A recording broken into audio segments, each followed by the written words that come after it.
Hello. Is it spiking? Is it spiking? Yes. Hello, this one? Okay.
Test.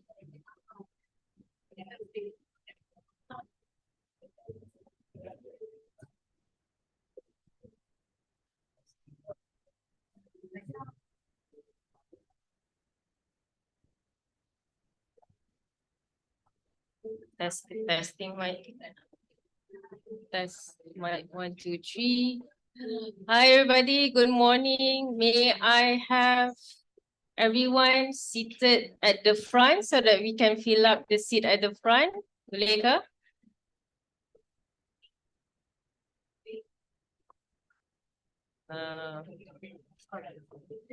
Rex.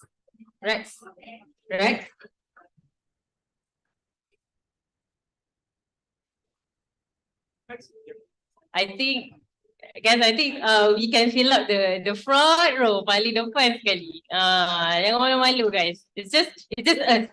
Just us.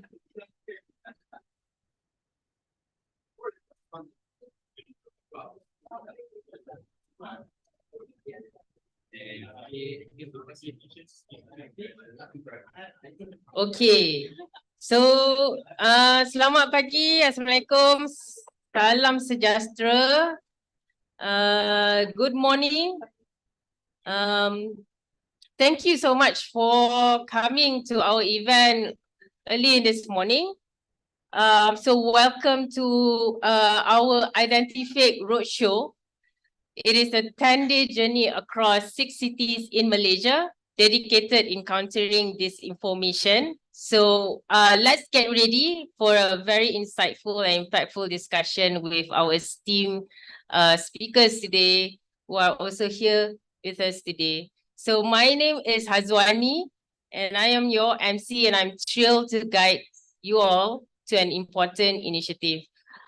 First and foremost, allow me to illuminate everyone on what is Identifake, and I'm sure everyone are curious to know what is the word Identifake. So Identifake is not just a program; it's our response to the growing challenge of disinformation. This program is in collaboration of 4 initiatives, Malaysian-based organization, Arus Academy, BG Initiative, the 4th and Malaysia Information Literacy Education. With this program, we receive full support from the Ministry of Education and the US Embassy of Malaysia. So join us to take a physical stand with us today and ignite the conversation that matter. As we delve into a crucial aspect of our program, a panel discussion today will explore the ethical aspects of digital citizenship and online behavior in Malaysia. So in this discussion, we will also explore the concept of digital citizenship and online ethics, emphasizing their significance in Malaysia's digital landscape. Our distinguished speakers consist of Center of Independent Journalism Malaysia, Content Forum, and the Foreign Correspondents Club Malaysia. So today's panel discussion shall be moderated by Ian Yee, co-founder of the 4th and the expert of digital citizenship. We are also honored to have Ms. Cynthia Silva here, Ms. Medeha Mahmud, and Mr. Norman Goh. So I pass the floor and this mic to Ian, our moderator of the day, to moderate the panel discussion. Thank you so much. Can I invite the panelists as well to please join me? Hi, everyone. Hi, everyone. As mentioned, my name is Ian. Nice to see you all. Okay, Norman, so some familiar faces on the panel as well. So you can that's good. share mic. Yeah. So you also can share that mic. We share this one. Okay, great. Hi everyone. So first of all, I just want to say what's on everyone's mind and on mine as well. What is digital citizenship? So hopefully these experts will be able to answer that for us. A quick introduction. I think, or I'll let you all introduce yourselves as well. But Nani has already done a great job. My name is Ian. I'm a journalist by trade, but I have been recently working a lot in the media literacy space, having founded the 4th in order to try to promote independent journalism in Malaysia. So these topics are definitely close to our heart, digital citizenship,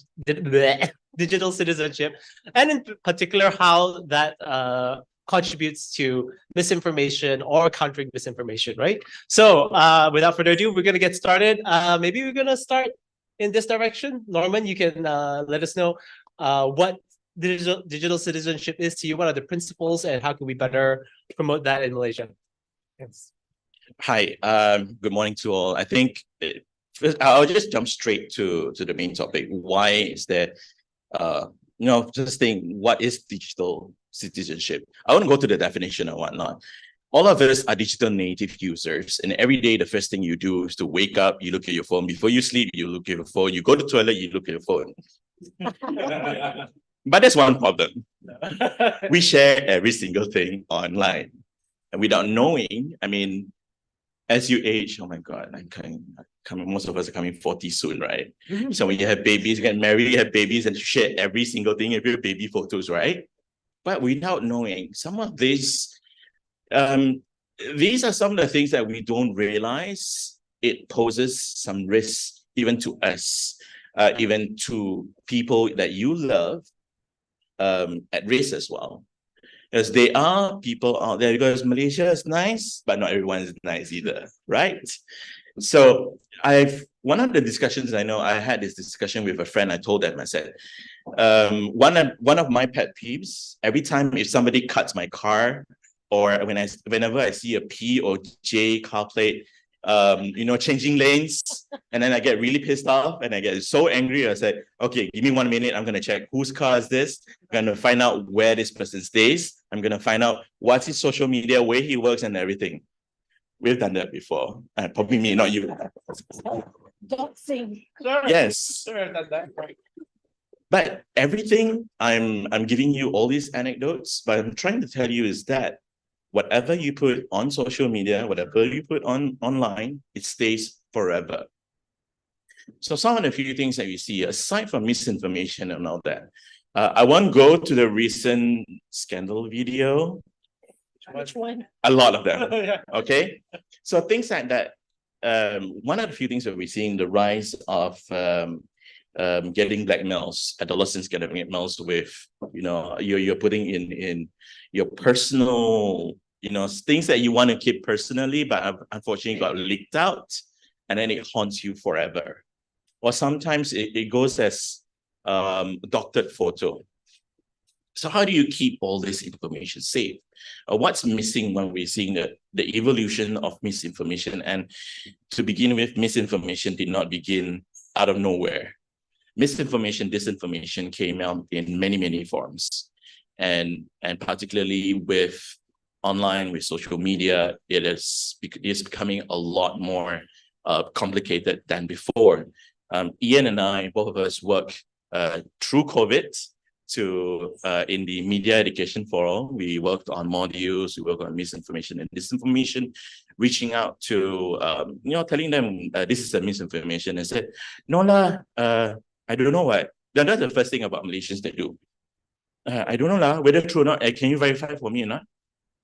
So one of the things where we also notice, aside from adolescents, there are two sets of groups that we find they are also very vulnerable.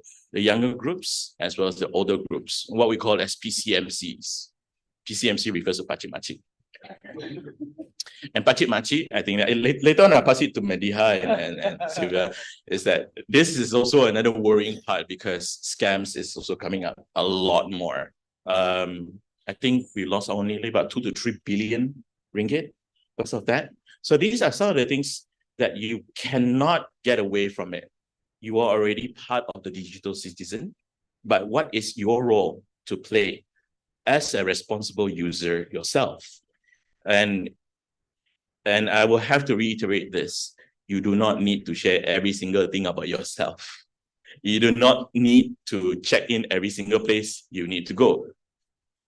You do not need to post every single photo of your kid on social media, because one of the things that I'm still working on this story, I just share with you, is that we managed to find out the exploitation of these photos.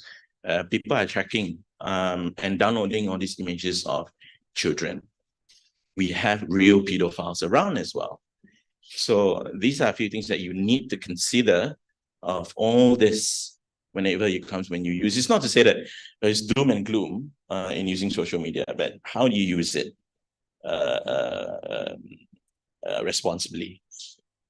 So this is a long answer, but I will talk more later. But these are the things that you need to consider. The misinformation and disinformation is something where you cannot avoid, but at the end of the day, it's how you deal with it. Will you be a player to spread misinformation, disinformation, and you hide behind the wall of, I don't know lah, I just share only, right? So being ignorant is not an excuse. You are part of the problem as well. So it's very, very important that do not fall into this mistake, because under Communications and Multimedia Act 1998, Section 233A, you are also liable, right? Later, Mediha will tell you all the penalties. Yeah, we'll definitely need to unpack the CMA quite a bit. But yeah, now over to Cynthia. From your perspective, okay, obviously from CIJ, the Center of Independent Journalism, an amazing organization that does great work. So maybe you can tell us a bit more from that perspective as well. So Norman has touched on the safety aspects, right? And making sure that you are safe from disinformation, from scams and all those things, and how you make sure that you do not put too much of yourself out there on the internet. But from a perspective of defending freedom of expression, in the perspective of making sure the journalistic standards are still applied in this age of misinformation, can you maybe speak a bit more about that? Yeah. Did I turn it off? I'm sorry. Thank you. Yeah, so yeah, I think being, how do I say this? One phrase comes to mind when you think about digital citizenship and the principles that you should apply, should abide by. We have all this information at our fingertips, right? Like you can just find where this person lives and you can verify where they live. Well, that's terrifying. But yeah, so basically you have all these things, as a wise uncle once said, with great power comes great responsibility. Yeah, so we do have, the onus is on us lah. You cannot again say, oh, I don't know, I just share. That's misinformation. There's even the cousin of misinformation, which is probably even worse, is disinformation, right? Where you kind of maliciously share a lot of content on, that's just meant to mislead intentionally, whoever's on the internet, whoever's watching from behind the screen. So CIJ actually kind of did this, we've been doing elections monitoring. So we will monitor social media during the election. So we did it during G15, we did it during the state elections. And I guess a really big example to throw in everyone's face is G15. I think you all know when, like, I guess just before the day, they were, you could see a lot of young people who were on TikTok, people who were chronically online. They started going, oh, okay, it's time to, like 13 May is gonna happen again. And, then they show like videos or pictures of like the parang, or they say, oh, Marla, asa parang, and all those kind of things, these things are done. We found that they were actually kind of sponsored posts, but we couldn't find who sponsored them. I'm gonna leave the conclusions up to you. But then again, don't spread misinformation, disinformation, verify your facts, right? And also hate speech is just a very easy trap to fall into. And there's just something about sitting behind your screens, right? People tend to think, oh, just because they can't see me, I can't see you, you are so far removed from me, you are not a person, even though you're online. So they put up things, they say the worst things. I've met, women politicians who kind of get the most sexist and degrading remarks online. And it also kind of deters, that's in a way gendered disinformation, where you kind of target disinformation towards gender. And it's mostly towards women, it's mostly to put down whoever threatens the not to pull out these words, but the cis male patriarchy and so on, all these things. And it's just basically to kind of threaten people who are in power in Malaysia, which happens. So you don't have to look very much further. We can all draw from the Coldplay incident from last week. They had a little, not a little concert, but a concert, and everyone was saying this and that about that. They have certain political standings, we should not do it. Did you verify? I mean, there are a lot of people saying a lot of things, but have these people in the comment section, have these people on Twitter actually verified anything? There's another thing, right? You have to check your sources. So one way to kind of we have 3 steps to kind of verify or basically filter the information that you have. Because again, with great power comes great responsibility. First, you have to pause. You have to notice, when you read a sort of sensationalized bit of information online, think about why, how you feel, how extreme is your reaction, how much is it provoking you, and then think about, why is this happening? is it because of me? Maybe I feel like, oh, I'm particularly sensitive about this. Or are you then, are you just reading something that is meant to provoke people? And they have written it in such a way, and that's kind of on ethical journalism as well, right? So they've written it in such a way so as to kind of poke a reaction out of you, out of the people who read it, and then people just share or they retweet or they like, and it goes a long way, right? You give them the attention, and that's what they feed on, right? So yes, you have to kind of also notice what kind of language are they being used. Are they using? Sorry. Are they discriminatory? Are they inflammatory in nature? Are they intended to kind of target a specific individual or group? So one thing, another thing we noticed during the state elections, and also G15, or just generally, there's a lot of hate towards refugees and migrants in Malaysia. People just say a lot of things. So they're stealing our jobs. That's just number one, right? That's exactly what you hear all the time. And then you see, like, I'm gonna call this guy out. His name is Ustaz Sofian. He likes to go around. He likes to take videos, and he and his posse will go around, and then they will kind of corner random migrant workers. Migrant workers is one thing, Then he's saying, "Oh, this, they're here with no blah blah blah." He's doxing them. He's forcing them to take out their IC, showing the whole world, "Hey, this is where they live. This is what's going on. This is the location." But you can see from TikTok or whichever videos he puts up. That's number one. Number two, he goes to children, and then you'll see, like, why are you here? Go back. And then the children are just looking at him like, huh? Yeah. So yeah, people like that, you have to, there's a safety aspect of it, but also just kind of the kind of words he uses, and you'll see the comments there, it kind of incites some sort of hatred towards these people, right? And then you have number two, that's number one, pause. Number two, you have to check the content. Some good red flags would be, again, like the kind of language you use. Are they discriminatory? If you are actually ethically, following the ethics of journalism, if you are kind of being very neutral about your reporting, then it shouldn't have such a sensationalized, extreme in even kind of phrasing or just the way it's directed. Like, you can tell. And yeah, another thing is, once you find these things and you see there are red flags here, what do? Again, we have the onus is on us as people, as digital citizens, to kind of act on it. Hey, I need to report this. It's just a couple of clicks just to report someone on a social media platform. And right now we all get our news from social media, right? And that's another thing, right? Like, who's talking, who's telling you all these things? What are your sources? Who is saying what, And you have to also understand that media companies are also owned by certain people. So, I mean, it's good to have that kind of context in mind as well when you go and see, because, I mean, everyone's going to report on something differently, but the facts are always going to be there, hopefully. Yeah, I think that's as much as I will say now. Yeah.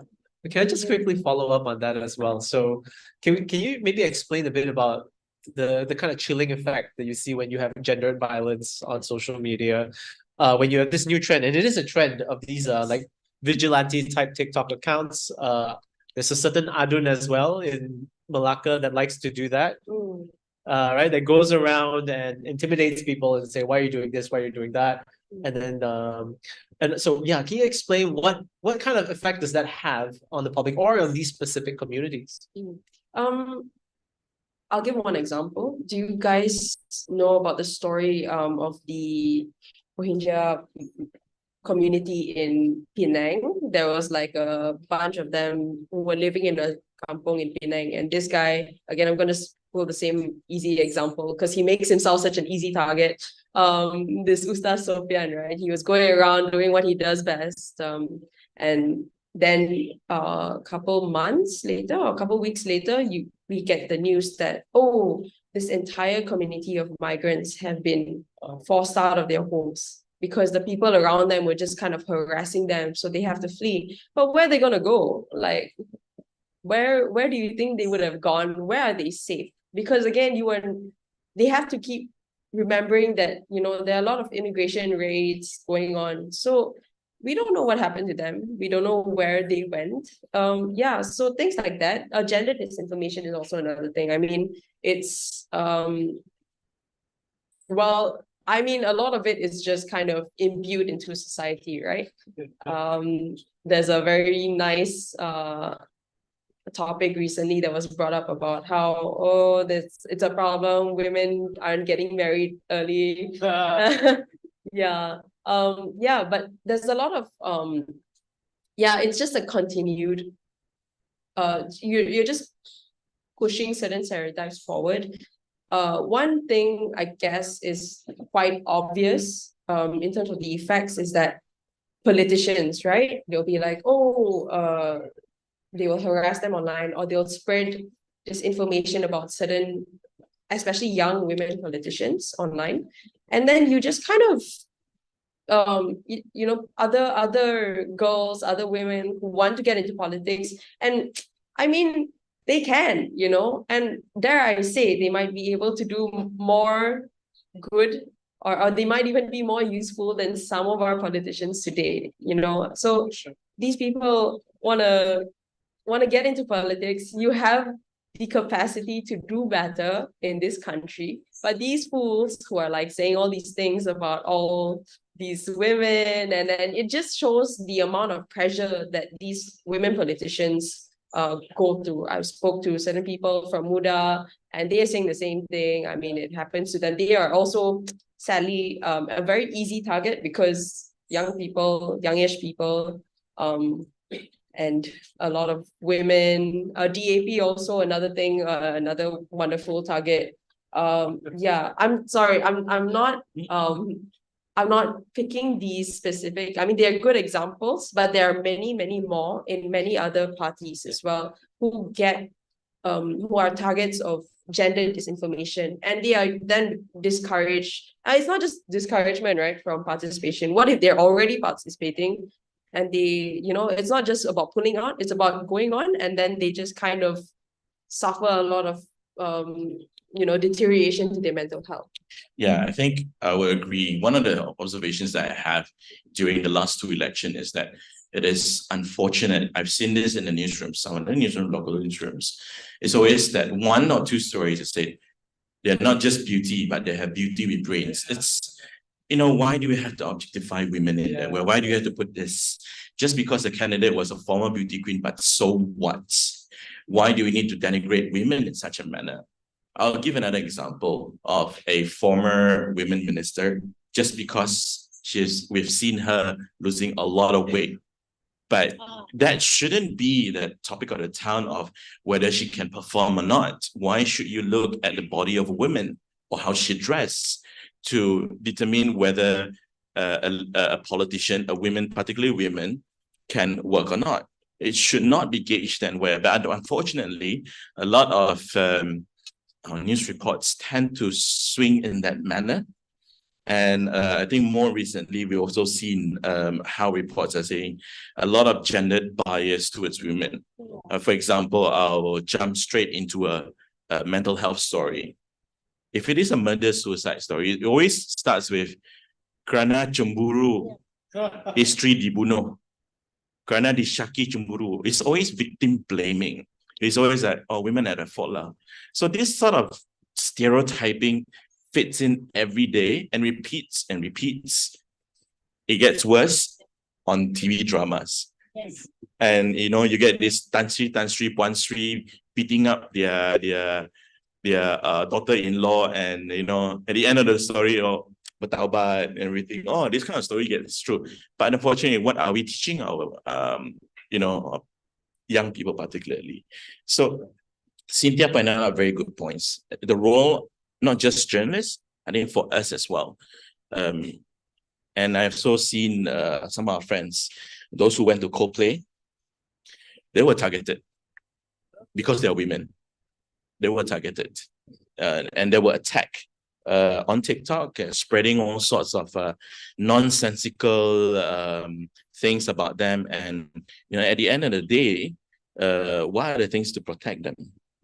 These are the people who goes around and attacking, putting a mental distress to another person. It's as if they have every free rein to do so, which means I will wait for Mediha to chip in later.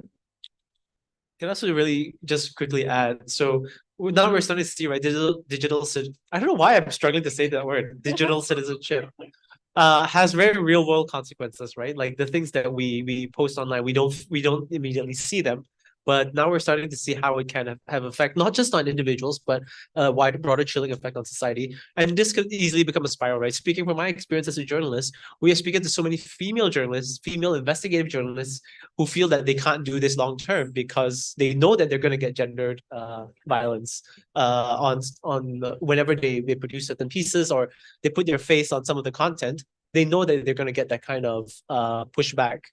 So that kind of discourages them, and it makes the journalism space less vibrant, less inclusive, because there are more and more men in positions of power because they feel safe to continue this career, whereas women don't. So yes, thank you so much for that. And now we'll go over to Mediha. Is there anything you'd like to add? Okay. Is this working? No. I do not think it is. All right. Thank you. Is this working? No. Okay. Should I shout? Testing. Okay. Awesome. Okay, I think both Norman and Cynthia have raised really good issues that are very prevalent now. What I can share from the Content Forum point of view is one of the things that we do is we accept complaints, and people come to us with a variety of issues, which sometimes scare us because we have situations, we have young girls as young as 7 or 8. The moment you give them a connected device that can record, you really need to be very careful because they can take pictures, they can take videos of themselves. And if they're playing games online, wherever children are, predators go. So they'll make friends with people who they think are their age. And then they say, I'll get you Robux, for example, or skins in a game, if you just send me a picture of you posing like this, wearing this. And this child who doesn't know any method does it. So these are the kind of issues that we're seeing being reported now. And although, we say we're digital natives, these young ones are even more so. You give a 2-year-old a handphone, they know how to use a touch screen. But it's even more important now for them to be taught, not just in schools, but also at home, the kind of dangers there are in social media and on the internet. And I think digital citizenship is basically just like citizenship. It's a lot of common sense about how we act in the world now. We don't bully people. We don't, berate people. We don't argue with people. If you don't want to do this offline, it's the kind of thing that we don't want to encourage them to do online either. So I think that's one thing. Secondly, and this is from the news point of view, right? So I am very much taken aback by knowing that I probably am the oldest person on this panel because they're not 40 yet. Are you 40? There you go. Soon, yeah. So anyway, I'm probably not a digital native. So in my day, when I was very, very young, my Google was my father, right? So Google wasn't a thing. I had a lot of questions. It was always, asking dad about it. And he was very nice. He was the kind of parent who would tell me the answers or, send me to my encyclopedias. Sorry, there was no Google. And to me, and he is still the wisest man I know. And then came WhatsApp groups and social media. And I'm getting my father sending me things, which when I look at it, I go, I know this is fake, or this is so obviously fake news or propaganda and stuff, right? And he's taking it from his WhatsApp group filled with people who were chairman of the board, who were CEOs, who were captains of their industry. So my point here is my father is still a very wise man because he sends it to me to do the fact check. Who's here a fact checker for your family? I'm sure many of you are. Yeah, there you go. There you go, which is great because that tells you your family is aware of there being disinformation out there. But my point is, if the wisest people we know with all these years of experience and qualified and certified, etc., can also fall for scams, for fake news, for propaganda, for parody that they didn't see to be parody, what more youngsters, youth, teenagers, and children? So it's even more important now. So I'll stop here. I think maybe Ian, you would have more questions to ask. Yeah. Sure, thank you for that. I like the point that you make, like whatever you wouldn't do in person, you wouldn't do online. But unfortunately, a lot of these things we're talking about, people will say in person to your face as well, right? To women and to communities at risk, like refugees and migrants. Yeah. So that's probably a deeper conversation we need to have on how we can perhaps use digital citizenship. I got it right this time. Yeah. Digital citizenship to then encourage society to to chart a better path in terms of how we view these issues. Also, I guess perfect segue, which is the next question, and maybe you can start with that, is how do we then create systems in terms of education to help promote this kind of healthy citizenship online? There are two things when you talk about digital. Now you passed it to me. Digital citizenship. There are two things, right? When you're on the digital platform, there are two things you do. You communicate and also you consume content. And I think that needs to be taught in school. What kind of respect you have for yourself? Like what Norman was pointing out, the kind of product or the kind of photos and materials, basically your digital footprint. What kind of reputation are you having online? At the same time, how do you treat people online? Because I would be very, very scared to think that a lot of people go out there treating women the way they do online. Because, I'm on Twitter or X, I hate calling it that, but Twitter, I know that if I put something that's slightly controversial, even if it's not controversial, somebody makes it controversial, I will get men going to my profile photo to check, is she fat? Because that's going to be the target. Or does she have pimples? What is it exactly about her physical look that I can attack? Because I don't want to attack her point, which hardly ever happens to men. Same thing with beauty with brains. Nobody says handsome with brains. It's like you expect handsome to have brains, but only ugly women have brains. It's just disgusting. Where am I going? So yeah. Yeah. So how you communicate online is one thing we need to teach the kids, and also how you consume content online. Fact checking, making sure that they know how to detect fake news and stuff, or even to do Google reverse image search, stuff like that needs to be taught. A lot of it should happen in schools. I think teachers are given the power to teach digital literacy and stuff. I'm not really sure how the syllabus looks like or what the thing is like, but I do think we need to have a basic module that you go for, and parents as well. It's super important because we do have parents who just give their children a device and hope for the best, which is never good. Yeah. So it really needs to be a multi-stakeholder approach across the range. I think a lot of parents, myself included, would definitely relate with that, right? Before you'd be like, oh, I'm never giving my child a device. And then like you're like, oh, we're too busy, we're working, we have no choice. Yeah. And if we're not gonna give them advice, they're gonna probably access that somewhere else in school. So it's better to teach. Yeah. Another thing, sorry. Some parents say that, so I'm never gonna give my kid a device. But that's not fair to the kid. I'm sorry, but in this day and age, they need a device. That's where they learn. That's where they communicate. They don't go lepak mama like we do. They lepak in Discord or whatever it is, wherever they go. So yeah, you got to give them the device, but you've got to be able to equip them with the skills to use it. Right. That's right. Teaching them to be responsible citizens on the digital space. So that is probably the better way forward than to say we're going to ban it altogether. But of course, there needs to be controls. Another whole different conversation as well. So what about you, Cynthia, in terms of education? What can we do better in Malaysia to improve digital citizenship? Maybe we can do everything better. But yeah, I'm just gonna second what you said. Education at a very basic level, and not just in terms of like a very basic syllabus implemented in primary school. You should start really young. And again, like you said, the children, like parents give their children devices, right? Or rather, eventually they're gonna get their hands on a device somewhere. So it's good to always teach them from young. This has to be digital literacy is the new literacy. I know I'm saying this as like we're privileged and stuff, but I've also worked with communities where they don't even have Wi-Fi. Sometimes they have to go up the hill to go get Wi-Fi, and they have YouTube on their phones. They have all this information on their phones. It's just normal at this point, right? And also besides, obviously, it's good to train teachers. I think Southeast Asia had an initiative. It was Malaysians. There was a little team of Malaysians, if I'm not mistaken, Filipinos, Thais. They got together and they decided to do a little kind of boot camp for teachers to teach them, this is how digital literacy should be taught. This is what it is. It's just very basic understanding. And also this happened, this needs to take into account, sorry, I'm brain. We need to take into account the fact that there is a bit of a generational gap. Not everyone knows how to use social media when you're older, or even if you didn't grow up using social media, right? Yeah, so I think it's important to teach everyone at every age, whenever you can.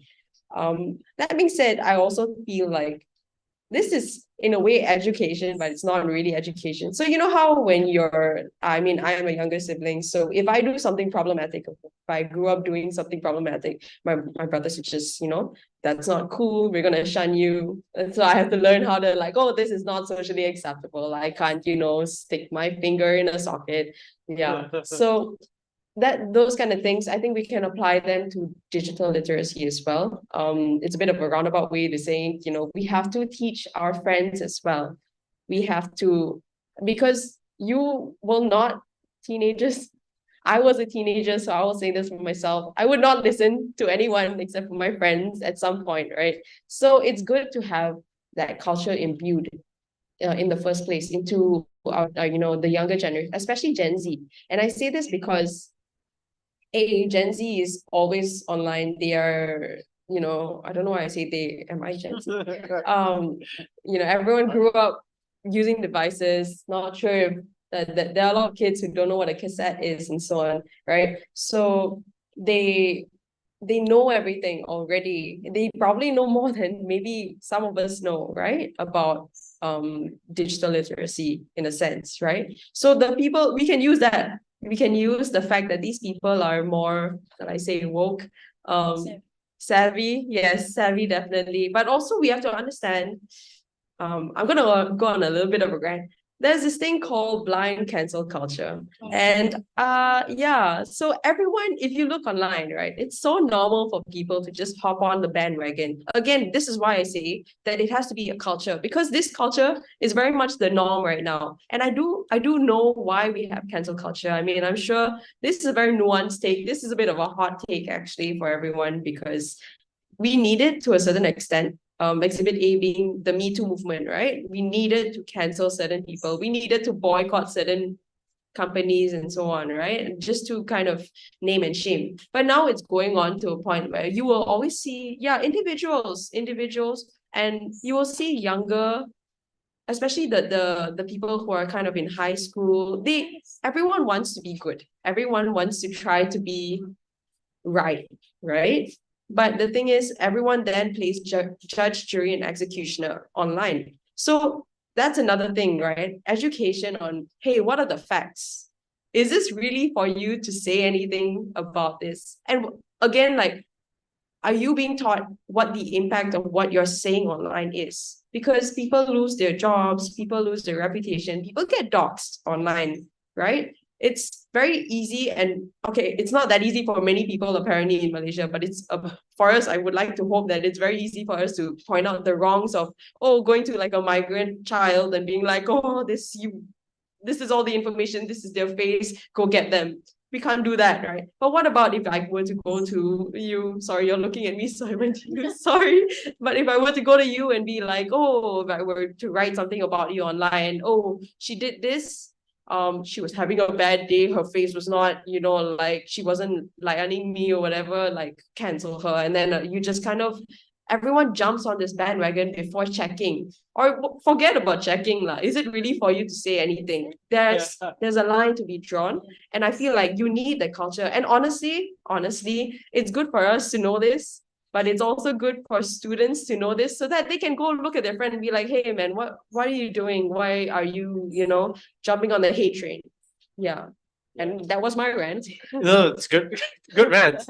Yeah, but we just want to, I think perhaps we should also draw that distinction, right? Like, I like this, the other term that was popping up around that time, which was accountability culture, right? Yes. So we hold Yeah. certain organizations accountable for bad practices, or individuals as well, like during the Me Too movement. But when we go into the realm of cancel culture, where it seems like it has taken off a much more negative connotation, the way it's being used sometimes is not exactly right. Of course, these are all words, and they mean different things to different people. Some people, for them, cancel culture means canceling people in power who are not doing Yes, who exactly. need to be put in their place.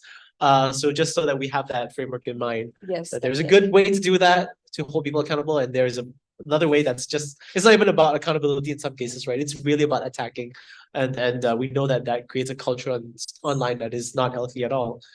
So maybe I could pose a question to you about what's the all these things that could happen, this lack of education for young people. Perhaps they would say, okay, it's just about staying safe online. It's about not falling for certain scams. It's about, making sure that certain people don't go overboard in terms of how they police behavior and things like that. But what are some of the worst case examples that you've seen in terms of disinformation, misinformation causing harm on a broad scale? When Cynthia was talking about blind cancel culture, this totally reminds me of my bad childhood experience. When not just me, I mean among my friends as well. This feels like you are in a primary school, and just because that you accidentally had a diarrhea in your pants and in the school, for example, I had a friend who had that, and then he got cancelled throughout by the whole school. Can you imagine this sort of behavior we're seeing among adults these days? Yeah. This is like adults behaving like kids. I think kids today behave better. The cancel culture here, it's I would use this term as it puts in a lot of people in a delulu situation. They always think that they're always right and they don't want to listen. And when you try to tell them that, hey, maybe you should try to find out more about why. For example, just last night, I'll give the worst examples later. One example is the debate I had with a friend of mine who was a cafe owner. Then I asked, why is there so much hatred over this brand of coffee? Then I asked them, do you know why? And I tell them, do you know that this discussion goes nowhere? Why? It's just because they're just debating over whether that logo looks like a Greek god or not a Greek god. Then my friend said, no. It's all about being truthful, blah, blah, blah. But does it really matter? Are you enjoying the product or not at the end of the day? Then I told him and said, do you know that this discussion go on for how long? It's a month. For what? One of the questions is like, why are you wasting your time? Now they're debating over something that's so nonsensical. So Mediha and Cynthia, one of the things that is so not common these days is common sense. So generally, Malaysians, not just Malaysians, we have a lot of uncommon sense. Trying to tell them that please use your common sense, please use your common sense. And then the worst examples, now I go to the worst examples, and it's horrific. When you talk about sharing pictures of kids, Malaysians love to share what? No. Malaysians love to share accidents all the time. The worst thing I saw this year was the plane crash at Elmina. Body parts, dead bodies, and things like that. It comes to us. Our fellow colleague from another newsroom was asking the police, do you see how many body parts do you see? Are they still intact and things like that? You know what the police said? Mayat yang ditemukan tidak sempurna. Very good answer. Do you need to, later on, we discussed in another group with Mediha.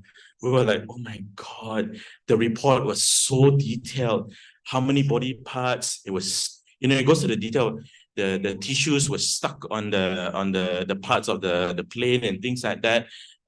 Some were headless, and this is published though. One of the few things when we raised this up to the editors, maybe I can share with you the type of response that we get from editors. And I tell you, we just have to roll our eyes. It's like, common sense is such a rarity these days.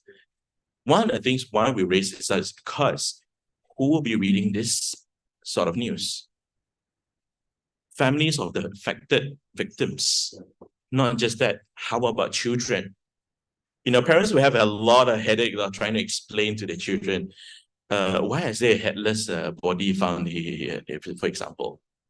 There's just one. Another part, what we'll always see is that only recently, you remember in Sungai Petani, a 13-year-old boy who tried to stab the e-hailing driver was being shared. The video of the boy. And under child rights, it's against the law. the child is a minor and is identifiable. These are some of the examples that I can give, but also a few more ones that, particularly when it's related to suicide report. It detailed every single thing.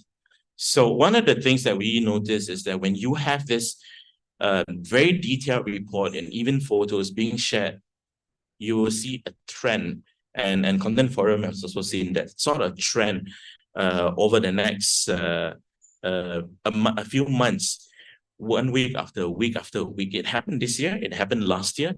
When you explain that, oh, it happened at this particular bridge, it happened at this particular shopping mall, the next thing you see, it happened.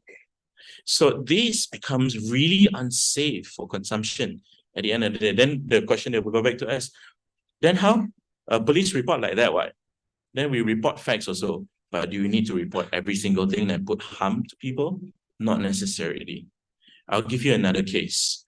The case of a suicide of a Form 4 student in Putrajaya. And sometimes I get triggered whenever I see this, because is it necessary to actually post a photo of the victim and you expose the shoes? Do you know that you can identify the student with a pair of shoes as well? Is it necessary? It's so unnecessary. So these are a few things where it's scary at the same time and morbid. And I was like, oh, Malaysians, they're morbid. They like to see all these gory things, and but at the same time, they like to talk about ghost stories. That's one side. The ghost story is one side. So I think maybe they're so interested in zombies. I just want to be the first one to show.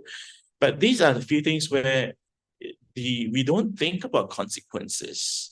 We don't think about the 2-year-old who will be looking at a tablet or just scrolling senselessly, nonstop. Actually, I got caught in a TikTok scroll for 2 hours. Oh my God. You can get stuck to it by TikTok shop. Yeah, it happens. But the purpose of, my excuse is that I'm trying to understand why they're looking at, right? Because it's really tough to have an overall view of what are people consuming on TikTok. It's difficult unless you are in there, but unfortunately, it's so hard to get yourself out of it. But on TikTok, some of the few things that you notice, like the Ustaz Sofian is one, and it's already violating one of the things, showing photos of the kids. Things like that, it happen. And how do you, one other question you said, what are the examples, right? Okay, what's the other one again, right? Sorry, my mind went off. That has caused large scale, large scale problems. Now, I wanted to talk about what's happening in the Middle East, but it gets very complicated. But I'll give a few examples: conflicts or whatnot, global situations, and then you get excited, you get emotional about it. But it goes again, it fits into that blind following again. Whether you're boycotting, whether you are following this, and then you start attacking people. Oh, why do you go so and so coffee? It's buying bullets to for example. You start attacking. So it's this sort of siege mentality that's going on as well. The other part is when politics come into picture. This is where it's difficult. Gone are the days that we can police what people think. There's a term that we always use every time when we try to explain to people in our narrative writing, is that there's an effect called the Streisand effect. The Barbra Streisand. If you remember back in, I think it was in the 90s, when Barbra Streisand filed a suit against, I think, was it a newspaper or something, saying that that photo is actually violating her privacy. Actually, nobody knows that that photo is actually at her house. So that became a target that everyone knows now where Barbra Streisand stays. Same goes with censorship. The more you try to censor things like that, people will still look for it. And you can't police what people think or what they want to consume. At the end of the day, the literacy and also proper guidance really need to be there. Aside from that, I mean, for us as journalists, I'm telling myself again, we are content creators ourselves, the fourth as well. So we have to set the right example whether you are a content creator or not content creator, you are part of the digital citizenship. Yes, I say it right now. You are a content creator because aside from consuming the content, you are creating content. But ask yourself this, is this relevant? Am I using my common sense? Or am I just being ranting or start attacking people and things like that? So think about consequences. Remember what Cynthia said, pause, think, verify, check again, think again. You can always save it in a draft if you want to do it. So you just have to hold your fingers away on your phone and have a look, because consequences, you know, I will use this phrase from pepatah Melayu. Telajak perahu boleh diundur, telajak kata tidak boleh diundur. Means kerana mulut badan binasa. Cik. So I'm just curious, really quickly, Medina, maybe you can explain. So now we're going to the territory of what large news organizations, the role they play in digital. Oh my goodness, it's gone again. In DC, the role they play in DC, promoting positive DC in a society. So on that note, what are some of the responses you're getting from these editors when you kind of reprimand them for certain practices? Okay, so we try not to reprimand.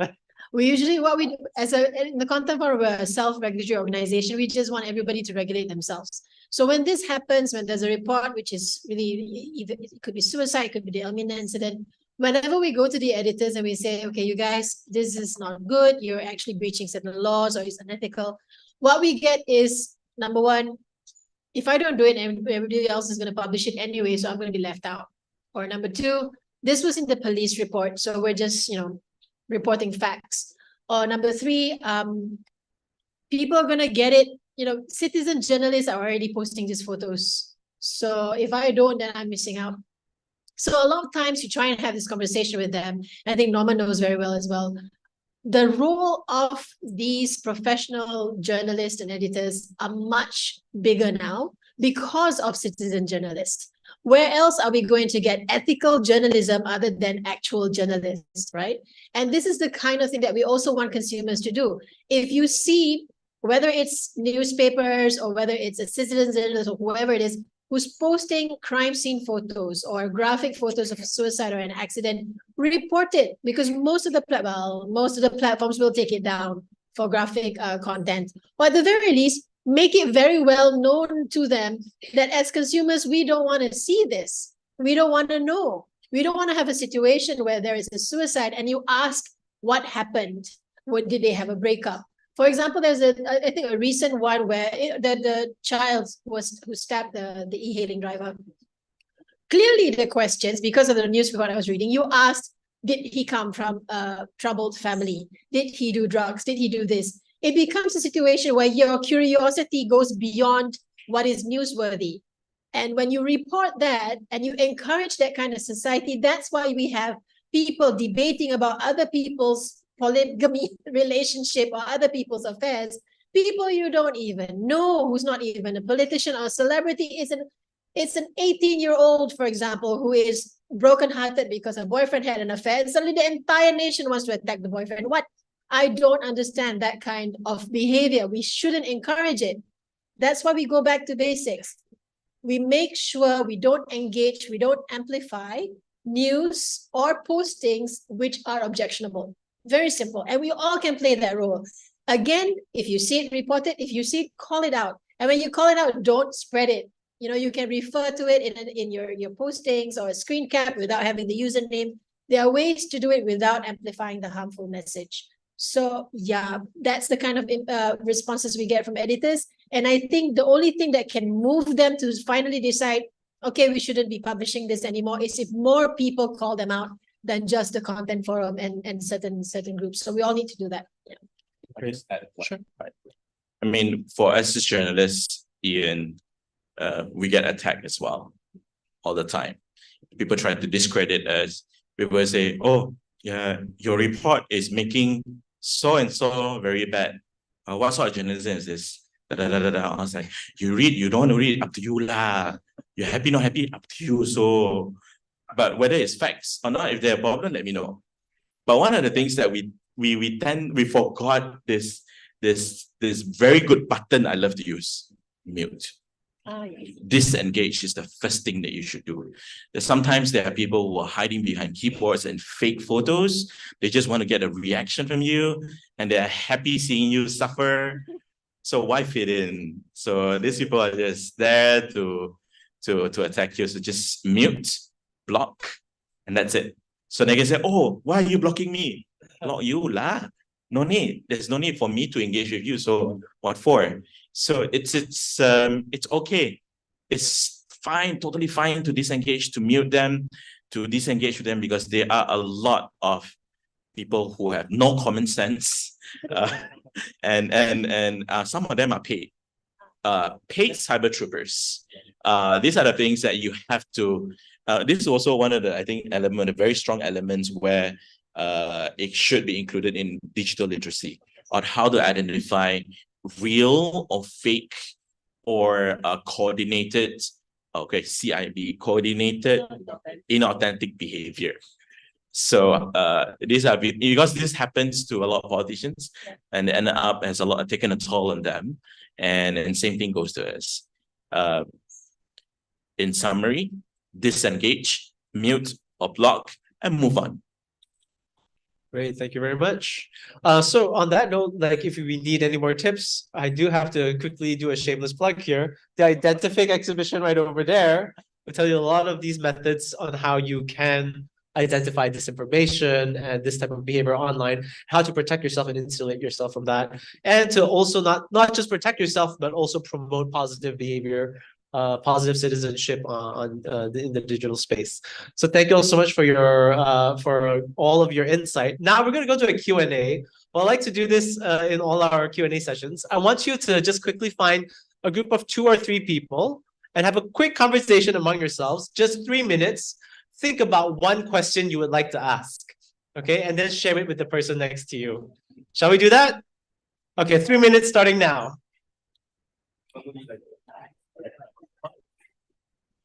2 to 3 people lah. What is this?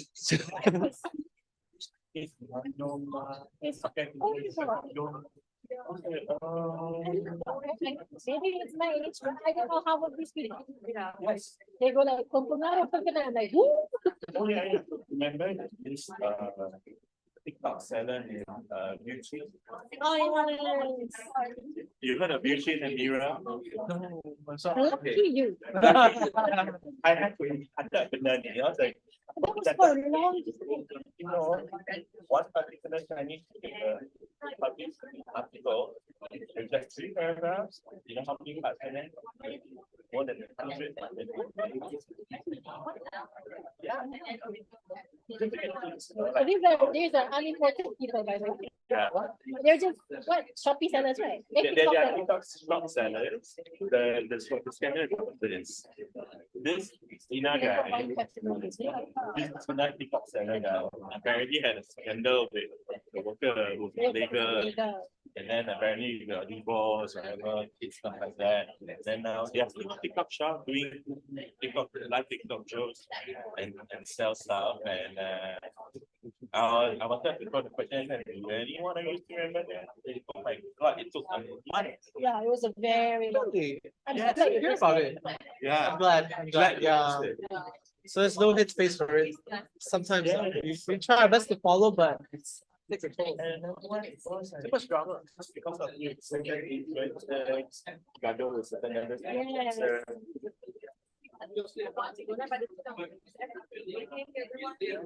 Yeah. And you can go into the rabbit hole and you get He said he's the bad guy, but he cannot like Oh yeah. Unfortunately, he's a bit of a target, right? he's a big It's target. different. He's different, and And I he's- like it. I like him. I use him a lot.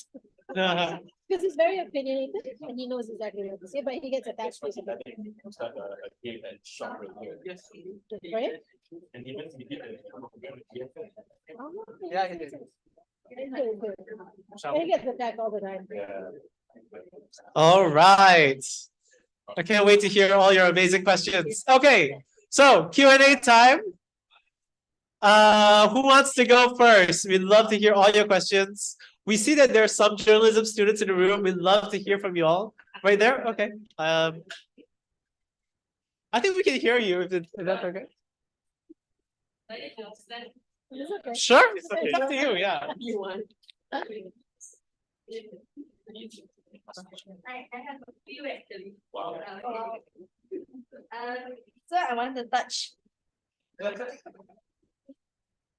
touch on the first one, which is that incorporating journalism ethics into movies. So I think Norman said it. So I was thinking how usually it starts from like entertainment industry. So the way entertainment portray, then that's where people will pick up, and then that's how people will phrase their sentence. So I feel a lot of gender biasness also come from there. I'm not sure if you guys heard of it, but there's a new series, an Indonesian one called Gadis Kritik. Yes. Secret Girl, sorry. And the way it's portrayed is very different from the way they portray women. And it's not like Superwoman. She is technically similar, but what she did is she still had her own dreams, she had her own goal, and she went for it. So I was thinking, do you think it's possible to incorporate journalism ethics into movies? Oh, yes. Definitely. Most definitely. I'll give you a few movie titles that you can watch where it portrayed women and leadership in the newsroom. One of it I watched recently, it got me teary-eyed after watching it because it's so good. She Said. It was a story about two journalists uncovering about the scandals of Harvey Weinstein. That was a really good one. Another one, The Post, being the only women sitting in there, taking the leadership of Washington Post.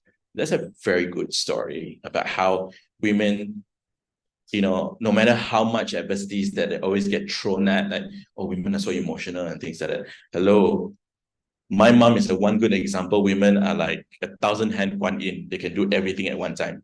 Men can only do one thing at a time because we're so single track mind. We're so focused.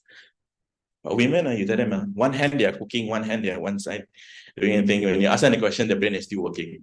The men ask, I had to think again. So these are some of the few things. It can be portrayed to actually change the mindset and telling you're not faking it. Sometimes it's as simple as telling what it is in reality.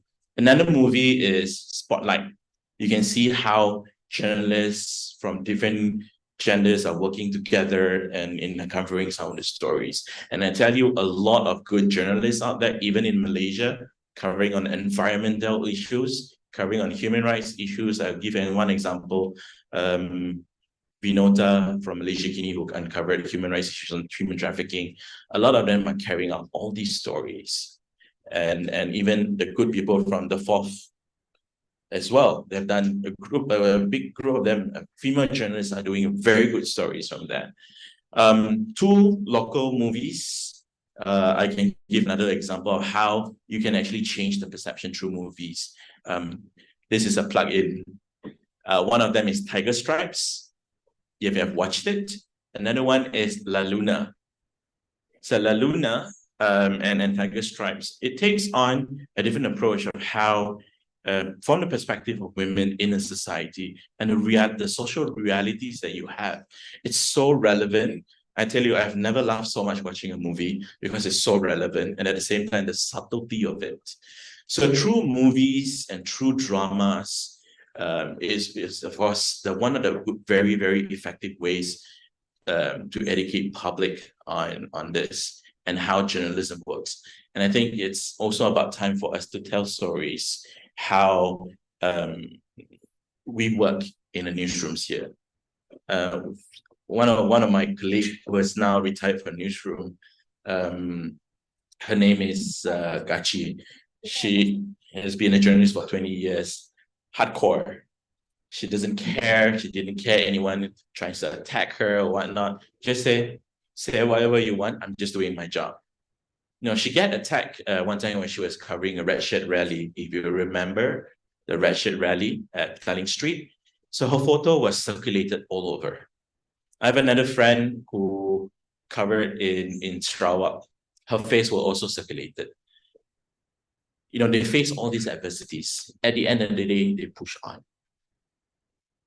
That matters, because what you believe is that as journalists, you have to define the line. And at the end of the day, you are not answerable to the powers that be. You are answerable to the people. Your responsibility is to report truth, is to report what is right, is to report what is important to the public. If I may quickly add to that as well, right? Entertainment definitely has a lot of power to do good. But I think once you get into that industry, it's very hard to stay on that track, right? They're encouraged to do a lot of things to generate revenue, to make money, to keep going. I think one good case study was recently what happened with Hassan Minaj, and where it was heard that a lot of his hot takes, where he was telling really powerful, emotional stories about his upbringing and race and discrimination and growing up in America as a minority. Turned out a lot of it was not real. His stories were not true. And when asked, and he said, no, I was just making the stories up like all comedians do. So is that correct? Is that fair? As journalists, obviously, we would know where the line is drawn. There are principles that we adhere to. So I think for many media students, then it is the responsibility that when you do go into an industry, that you mind that line, you watch where that line is, that there are certain principles that we should not compromise on. So yeah, anything else you would like to add? Okay, this is a bit random. I'm speaking because I'm from SCS, so I'm speaking from a freedom of expression point of view. Just a very good example, very random, but very kind of an example that maybe some of us might overlook, and it's quite popular. You all seen the Hunger Games? Oh yeah. Yeah. Is it a new one? Or Whichever one. I think they've just had this essential theme. And the new one, actually the latest one, has a pretty good scene where they show kind of this person is showing the brutality of how the children are getting murdered. And then suddenly the feed cuts, and it's what's her name? She's not the president, she's some lady, she's some crazy. So she's the doctor or something. Yeah, so she was the game maker, I think. So anyway, she was there, and suddenly at one point you see the guy covering the dead bodies of the children, and suddenly it cuts to the game maker going, another person just died. The rebels are the problem, basically. So you'll see two very different things, and it's propaganda. So I think that's a very good reminder. Like, entertainment now has, I think, taken a more nuanced, and even in the furthest reaches of fiction, in a dystopian young adult fiction that used to be about a love triangle. I think it's a very key thing to note that these are the things that we have to notice are actually happening. So fiction can be a mirror to what's actually happening. Here we have censorship. Here we have to understand the nuances behind why are people saying what they're saying? Who is actually telling them to say this? And what is the political climate here? And is it true? Or are you just using facts to disguise another fact? Things like that. Yeah, I don't know why I picked the Hunger Games, but I guess, do you have any other? Just one more thing, because since Norman plugged in La Luna, if you haven't watched it, it's basically a movie about how this kampong was turned around because a young lady came in and started selling lingerie, right? Now, the reason why I want to bring this up is because film, entertainment, everything else, content can also reflect change in policymakers. I'll share with you that in 2021, there were two home shopping channels when they were still around. There was Astro, and then there was the one in TV3. They wanted to sell undergarments, right? So they were very willing to sell these undergarments without models, obviously. And they were saying, we'll use mannequins and we'll make sure it's not sexy at all. They will have no heads, no limbs. It's just the torso, because we want to show the undergarments. And LPF said no. LPF said, no, cannot, because it's indecent, it's obscene. So then they said, okay, fine. How about no mannequins? We'll just show the undergarments. And these are not lingerie. These are regular undergarments your mothers and aunts would wear, right? So we'll show them the fabric, we'll show them the shape and everything. The LPF came back and said, no, you can't. And the reason was, and it's public record, you can read it. They said it's because undergarments are indecent and against our culture. To which we then wrote and said, you go to any kampong or anywhere in Malaysia where there's a home, there are undergarments hanging out there on the clothing line, right? You go to any mall and you can see undergarments being sold in the malls. But they say, yeah, but we're not going to allow it for home shopping channels. 2021. And then 2023, when La Luna came out, it's the same LPF. Well, it's LPF who again said, okay, this movie is fine. So I was very glad, because to me, that shows there is some movement in censorship. Like in the old days, you could sell deodorant, but you couldn't show armpits. So you sell deodorant, it goes there, and then suddenly flowers bloom. You know, you can't see it. But now you can. So these are things which can change, and it will change if society and the community is also speaking up against it as well. Because sometimes I don't blame LPF. That's just their job. That's what they're told to do. The guidelines they're given, the KPIs, but at least we know that they are sort of listening to us in a way. So yeah, that's one thing. We can see how content reflects society and how society can also impact change in policy and content as well. Thank you so much. And I think it really ties in nicely, because that's what the Identifake exhibition is about, right? It's about starting teaching these principles young and early, so that when they grow up, they can start influencing a lot of these policies and decisions and broader society, which then reflect in our media and in our entertainment. So any other questions? Oh, one more? Yeah, sure. Go for it. I got three more. Three more? Can we do one and then we'll go to somebody else and then we'll come back? Because you all have discussed your questions already, right? They're all good questions? All your friends had good questions? Any bad questions? No. Can ask them anyway. Your questions are? Okay, I'm looking at all of you. Okay, go. All right, me. Sure.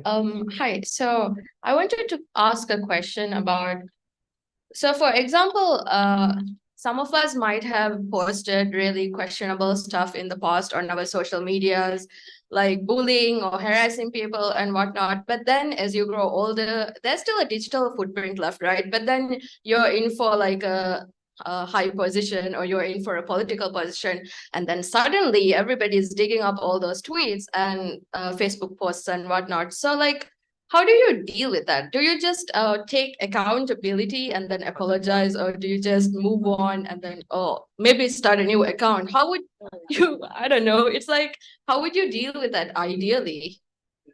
Yeah, that's my Right. question. Okay, We got an example actually. which one? I did this. Okay. I grew up, there was no social media platform, right? So then I had a blog. Please don't look for it, but I had a blog. And there are stuff in that blog which are not woke, right? I was young, all right? So if somebody finds it one day, and I left it there, you know, I'm accountable for it. Somebody finds it one day and decides CEO of CMCF needs to be cancelled because in 1999, she said whatsoever, I'm willing to face it, to face the music. I will tell you, that was me, very young, very inexperienced. That was my opinion. I have completely changed my mind with benefit of wisdom, etc. But if you post something which you think is going to utterly destroy you, let's say you had moments when you felt you were the sexiest being alive and you had photos done, I would suggest taking that down, because that kind of post, it doesn't just have an effect of you being cancelled. It can be abused into more harmful content. You can be blackmailed for it. So it really depends on the kind of post. I would encourage accountability and transparency, so I would admit to it, but it really does depend on what's out there. I'm just very glad that we didn't have blogs and social media when I was a teenager lah. One politician did it, and he was a former deputy minister. Do you remember who he is? He is a youth chief of a certain political party. What? Jagoan. Oh. Okay. You can find out yourself. I will not name names, but you can easily find out. But he was, I was like, So if you are thinking of running politics, get someone to clean for you. Really, I mean, sometimes we say the most embarrassing things, and we do the most embarrassing, sometimes we find it cool then. It was so cool. Look at what happened to Justin Trudeau. Oops. I mean, this is public knowledge, right? he had a party and things like that. Yeah, he was young at the time, and someone painted a black face, and that resurfaced up. When people are out there to get you, they will do every single thing, no matter how much you try to hide it. So if you are running for office, a few things you need to consider. Did I do some crazy stuff when I was young and posted something before TikTok? I'm sure some of you still use Tumblr and Pinterest. So yeah, sometimes you are like, googling, K-pop artists, then you start typing, wow, and you don't realize, and 20 years later, you're running for office, these things resurface. So cleaning up some of the nitty-gritty things, you can do so. There are services doing it, hiding all your there is in Malaysia and Singapore, and people pay tons of money for it, but you can do yourself, clean up. Or what you can do is sometimes some things just your own thoughts, keep it private. You can just lock everything. And I think Facebook has the feature for you to download all the content that you have, and then you clean it up. Start afresh is fine. It's definitely okay. Another one is sometimes we always portray ourselves different persona on different platforms. You go crazy on Facebook, and then suddenly you go so opinionated on X, and then the moment you go so professional on LinkedIn. I know you did it, so I did it too. But in a way, it's in a way of discovering yourself, and you're speaking to different audience. So things like that do stay, but it also tells you you're not at fault too. At the time you don't know how to use it wisely, but it's good. Keep yourself safe. Sometimes certain things are not supposed to be out there. Don't put it out there. Honestly, they've said what I basically want to say. I think safety is one thing. It's not about covering your tracks. It's about being accountable, as you mentioned, being accountable and understanding that people are just people. Again, like going back to this culture, you are guilty until proven innocent, right? So for those of you who don't know, that's not the way it works with the law, but it doesn't matter online. It's a whole different realm. But yeah, I think honestly, just be accountable and then be safe. And then if you feel like it's important to own up to it, do it as genuinely as possible, please. Yes. Please be careful. I know a lot of us love to go to Phuket and Bangkok. What? Sometimes, please be careful of the cookies that you take. Okay. I have no idea what you're talking about. People love to share things that, I told them It's incriminating. it's although it's legal on one side, it's illegal here. Yeah. So don't jeopardize yourself. Yeah. So I like the point that Medina was making, because of all the journalistic principles that we follow, right? There's we have to be accurate at our reporting, we have to be fair, we have to be balanced, and all those things. One thing that people forget is accountability, right? When we make a mistake, we publish a correction. We say we made a mistake, we'll do better. Here's what the actual facts were that we didn't know back then. So which would you prefer from a news organization? One that just covers it up and just keeps quiet, or one that publishes the retraction and publishes the correction? Which one do you prefer? The correction, right? So I think it makes sense that as individuals, we do that too, as genuinely and to as far an extent as we can, without harming ourselves, without doing our chances of continuing with a proper career any too much harm. So we continue with that. We have time for one last question. If no takers, we're over there. Here, I can go. Hi, I'm asking a bit more from an education point of view. So just now in the panel, we mentioned that there are two main vulnerable groups. One is the adolescents, one is the pakcik-makcik. Understanding that they use different platforms. So platforms aside, like Facebook versus TikTok, all that, do you think that these two groups, to educate them, it's a similar approach, or do we need to educate them differently? Great question. I think we probably will have time to take one more from you. Sorry, because you had some good, stuff like that. So one more, and then we'll just answer both at the same time. Oh, shit, I did that well. Never put it back. I like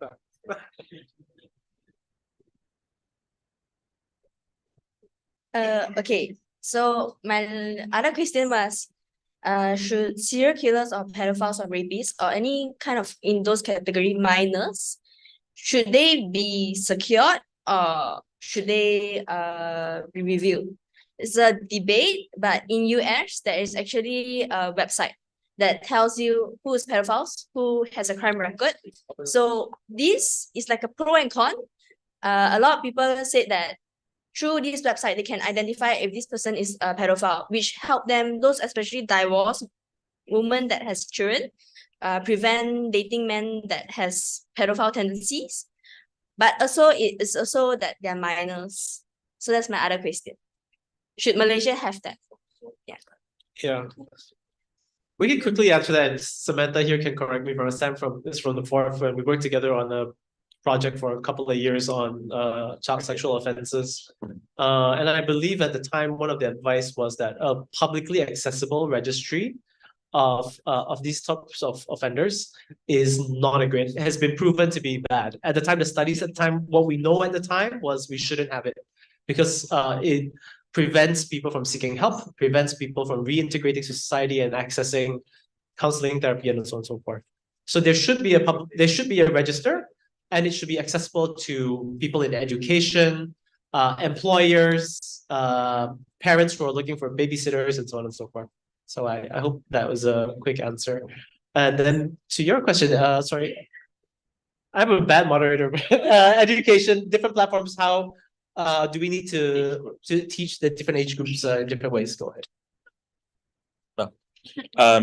Coming from personal experience, it takes a little bit of patience. And sometimes, I mean, as younger generation, we have to try not to talk down to our parents just because we know better. It's bad. Bad experience. And I feel bad about it. Sorry, mom, dad. I'm telling you, like, I usually tell my dad, it's like, why are you telling me this? It's like, you can just Google. But I tell you, sometimes people don't know how to Google. It's true. People don't know how to operate online banking, like the apps that you use. Or usually these days, we have 2 family groups. My mom's side, which has extended family of more than 50 people, because my mom's side has Malay family, we have Bidayu family and whatnot. So it's a whole spectrum. But the good thing is my cousin is a police officer, so it helps. So every time I will have to check with Mediha, okay, which line of laws that I can use, which section I can use. Then I scare them, say, you post this again, it violates the law. In a way, it worked, it worked. So for younger people, I'll start with younger people. Younger people have a different approach. You give them some examples. There's a lot of, they will ask you a lot of questions. But feel free, do not stop them from asking questions. But at the end of the day, you tell them, when you empower them with that responsibility, they will use it very well.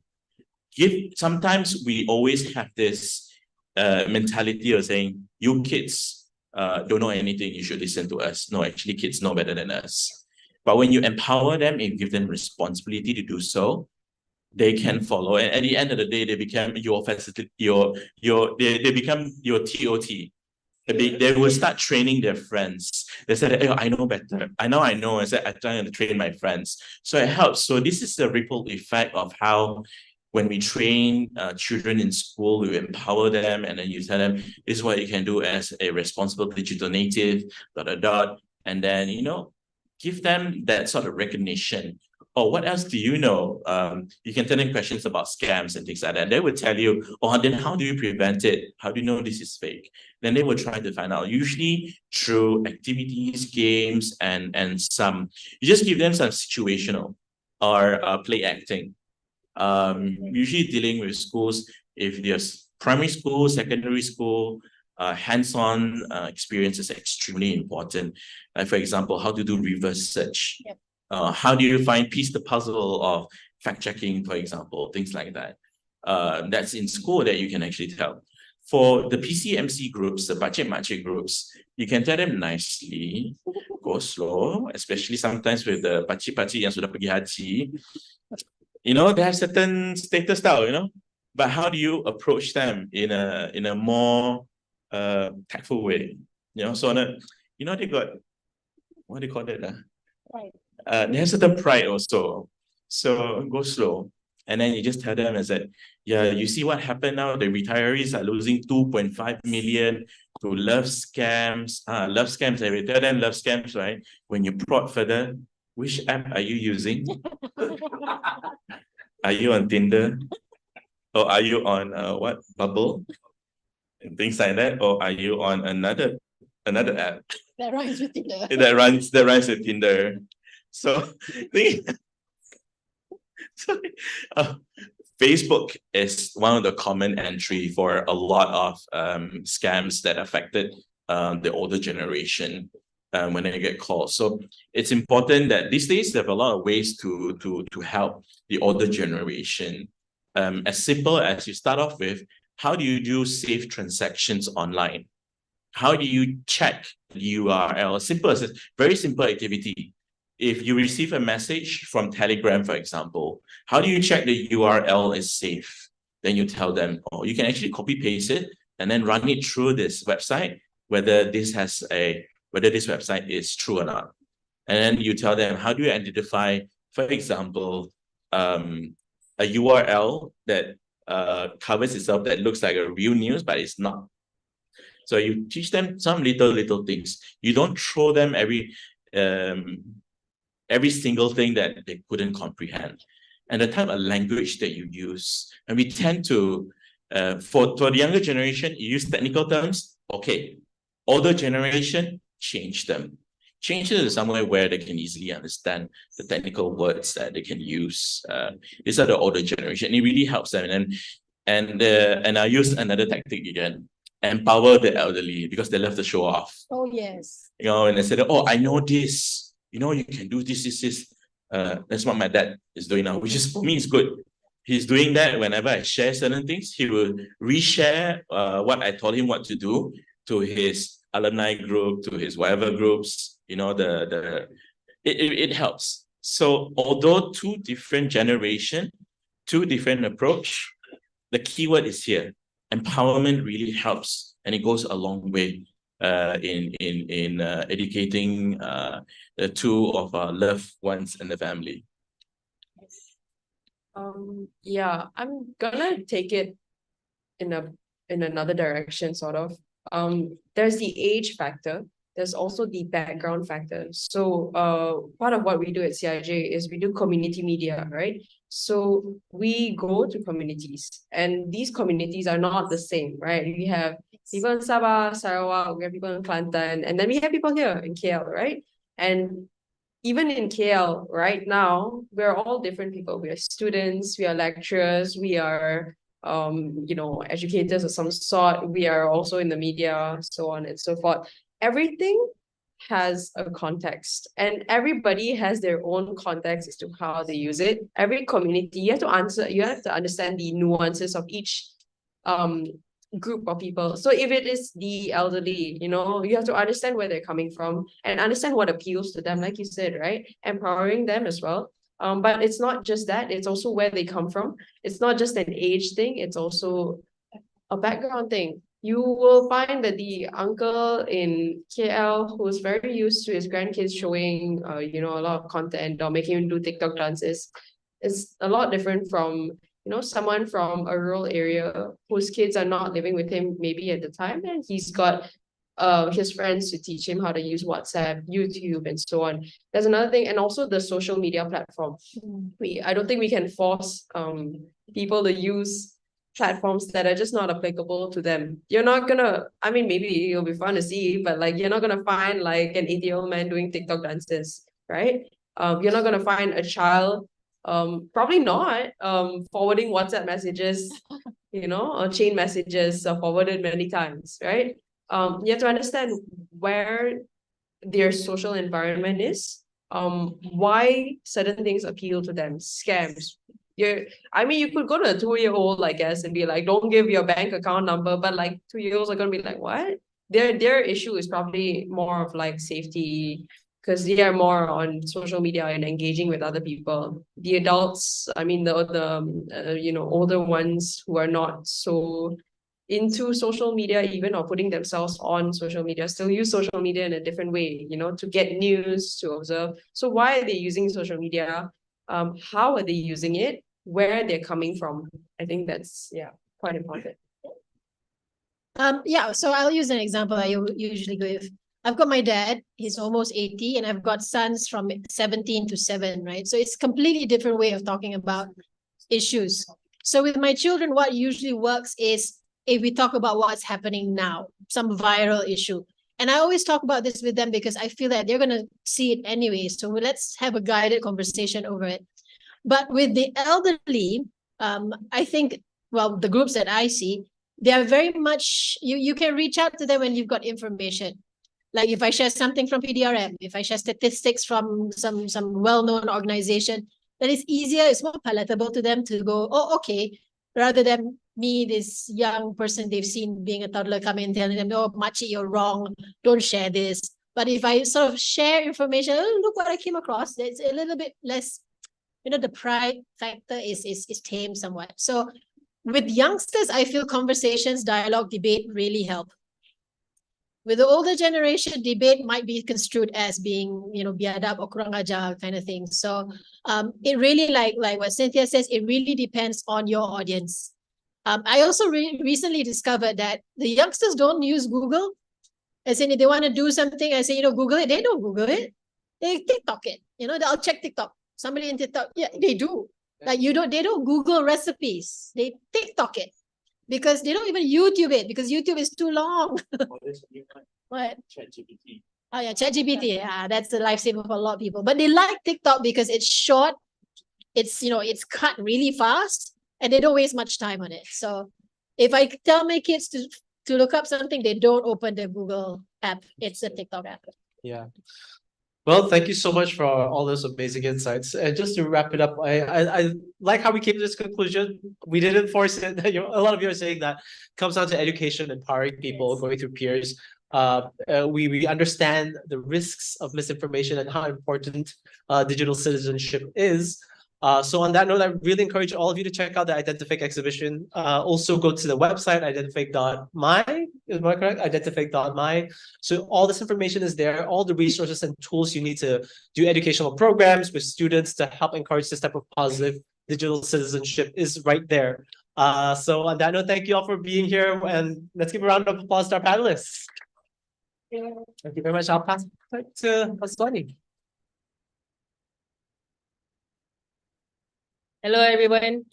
Thank you so much for spending the time with us today. Thank you to the speakers for agreeing to come here today and have an honest conversation together.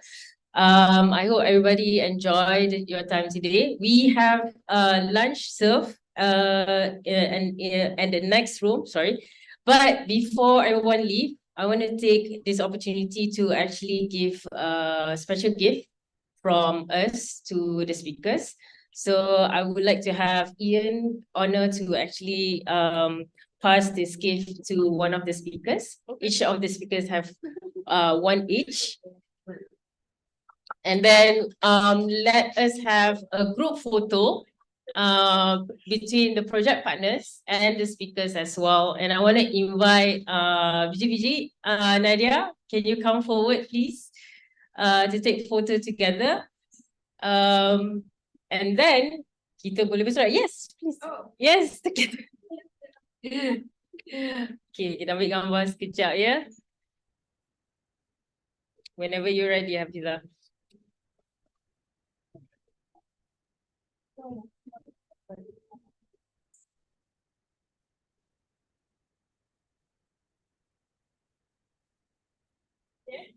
Okay. Terima kasih everybody again. Thank you. And I hope you all enjoy your lunch.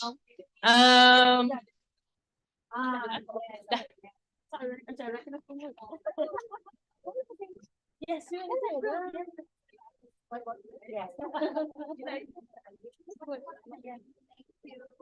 How do you want it?